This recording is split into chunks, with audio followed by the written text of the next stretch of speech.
ভালো লাগার একটা বিষয় আমার মানে সবসময় ভালো লাগে অ্যাড পেতে। বেসিক্যালি আজকে আমাকে যে বিষয়ে অ্যাওয়ার্ডটা দিয়েছে I am so proud for my husband, আমার হাজব্যান্ডের গানের জন্য। আপনারা তো দেখেছেন পরপর আমাদের অনেকগুলো মিউজিক ভিডিও খুব হিট গেছে, তো আজকে বেসিক্যালি কিন্তু আমি তার গানের জন্যই পেয়েছি। আফসোস মানে সে আসতে পারেনি। এলএমই সার্টিফাইড বিশ্বসেরা কপারে তৈরি ওয়ালটন কেবলস, যা আপনার স্থাপনাকে রাখবে সব সময় নিরাপদ। এখন বেশি ভালো লাগে যেহেতু নিজের মানুষ, সব থেকে আপন মানুষ, তার সাথে কাজ করার মানে অনুভূতিটাই অন্যরকম। এবং নিজে মানে মনে হয় যে প্রোডাকশনটা তো আমাদেরই সম্পূর্ণ, মনে হয় যে আমরাই সব কিছু, আরও বেশি এখন আরও বেশি ভালো লাগে কাজ করতে। শ্বশুর বাড়িতে যখন নাচানাচি হয়েছে এই ব্যাপারটা নিয়ে কি?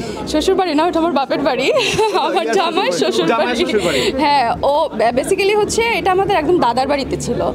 তো ওর ফার্স্ট টাইম গ্রামে তো কখনো যায় নাই, আমাদের গ্রামের বাড়িতে। তো যখন গিয়েছে, আমার দাদি এখনো বেঁচে আছে, তো দাদি হুট করে একটা এরকমভাবে আয়োজন করবে আমরা ভাবতেও পারিনি। এটা আমাদের জন্য একদম সারপ্রাইজ ছিল, যেহেতু আমার দাদি, আমি বংশের সবার বড় মেয়ে, তো উনিই সব কিছু অ্যারেঞ্জ করেছে। এটা আমার কাছেও একটা সারপ্রাইজ ছিল আর কি। না না, আমরা তো কারোর বাড়িতে কেউ থাকি না, আমরা তো আলাদাই থাকি। আমার তো গ্রামের বাড়ি খুলনা, ওর গ্রামের বাড়ি কুমিল্লা, আমরা তো ঢাকাতে থাকি।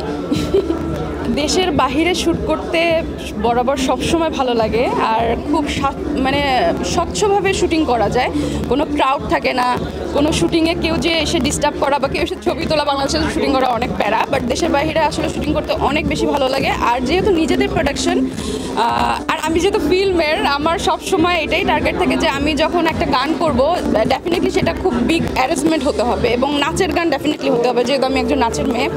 তো আমি চেষ্টা করি সবসময় গানগুলো ওরকম নাচের টিম রেখে কাজ করা এবং বড় প্রোডাকশন নিয়ে কাজ করা। তো বড় প্রোডাকশন ধরতে গেলে যে বাংলাদেশে মানে ম্যাক্সিমাম জায়গাতে আমাদের শুটিং করা শেষ। প্ল্যানিং করলাম যাচ্ছে আমাদের গানগুলো কেন আমরা বাইরে, তো ওই প্ল্যানিং শুরু করলাম আমি। এরপর থেকে মানে ম্যাক্সিমাম গানগুলো আমাদের দেশের বাইরে করা হয়। এখন আর দেশে বেশি একটা গান করতে ভালো লাগে না আসলে। আমার ইচ্ছা নেই আমার হাজব্যান্ডকে নিয়ে সিনেমা করার, এটা আমার ইচ্ছা নেই, বাট প্রচুর দর্শক বলে এবং আমার কাছের মানুষজন সবাই বলে, ইভেন অনেক প্রডিউসার এসে আমাদের বলে যে তোমরা দুইজন একসাথে সিনেমা করো। কিন্তু আমি সবসময় এটা মনে করি যে যে আমার বাস্তব জীবনের হিরো, তাকে নিয়ে আমি কখনো পর্দায় আসবো না। অনেকেই বলছে যে আসলে হাজবেন্ড তামিলে বাইস্ট আছে, এই ব্যাপারটা নিয়ে যদি বলি তাহলে একটা সিনেমা করা যায় কি না? না, সিনেমা করা যায় না, এটা আমি কখনো চিন্তা করি না ওকে নিয়ে, ইভেন ও কখনো করে না। আর ও কিন্তু খুব ভালো ডিরেকশন দেয়, ওর মাথার মধ্যে সবসময় ডিরেকশনটা খুব ভালো ঘুরে হচ্ছে তামিল ব্যাপারটা। আর ওরা কিন্তু বেসিক্যালি ইন্ডিয়ান, হ্যাঁ, আমার হাজব্যান্ডরা ওদের বাড়ি কিন্তু ইন্ডিয়া, তো ওই টানটা আসলে ওর মধ্যে আছে।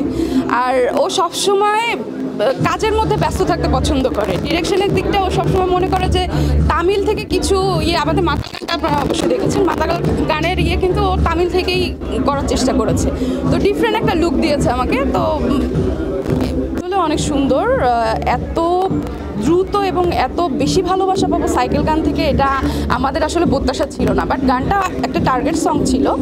আর সাইকেল গানের শুটিংয়ের সময় সব থেকে বেশি আশ্চর্য বিষয় হচ্ছে আমরা মালয়েশিয়াতে গিয়েছিলাম হচ্ছে 7টা প্রজেক্ট নিয়ে, 7টা গান নিয়ে। তো সাইকেল গানটা এমন একটা গান যে খুবই টাইম কম দিয়ে গানের শ্যুটটা করা হয়েছে। আপনার গানটা দেখলে বুঝবেন যে টাইমই দেওয়া হয়নি, ধরে ধরে অন্য গানগুলো করেছি, বাট সাইকেলটা সবগুলো গানের মধ্যে সব থেকে বেশি ভিউ এবং সব থেকে বেশি রেসপন্স পেয়েছি।